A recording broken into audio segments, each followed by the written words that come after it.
Ever feel like the world is crumbling around you? Like you're the only one left standing after the storm? Well, that's exactly how I felt last fall.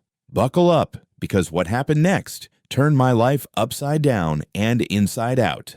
The biting wind of a Michigan autumn seemed to mirror the chill in my bones as I walked out of the factory gates, a pink slip clutched in my hand. 20 years. 20 years I'd given that company, Turner Industries, loyalty, dedication, countless hours of overtime, all down the drain in a single cold-hearted layoff. I was Mike Turner, the guy who always played by the rules, the guy who did everything right. But right didn't matter anymore. The factory, the heart of our small town just outside Detroit, was bleeding jobs, leaving families devastated and futures uncertain.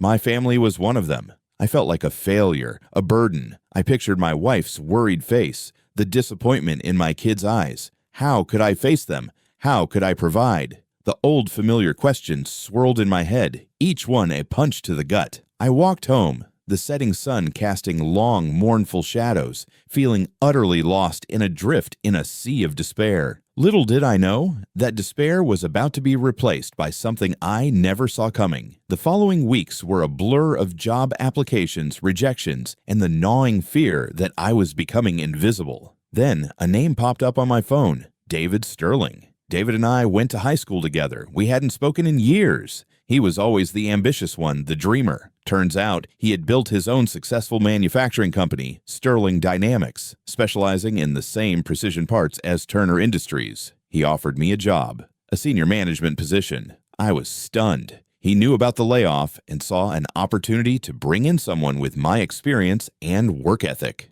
I jumped at it. Working at Sterling Dynamics was different. David valued his employees, fostered innovation, and believed in fair wages. He was everything Turner Industries wasn't anymore. We quickly built a strong team and started to chip away at Turner Industries' market share. It was exhilarating, and I felt I was finally where I was supposed to be. The months flew by, and Sterling Dynamics blossomed. The ultimate twist arrived during a crucial industry trade show. Both Sterling Dynamics and Turner Industries were vying for a massive contract with a leading automotive manufacturer. The pressure was immense, the stakes incredibly high. It all came down to the final presentation, and as the CEO of Turner Industries walked on the stage, I stared in disbelief. It was my brother, Tom Turner. We hadn't spoken in over 10 years, not since a stupid argument about inheritance after our parents' passing. He knew I had been fired, he knew my predicament, and he never reached out.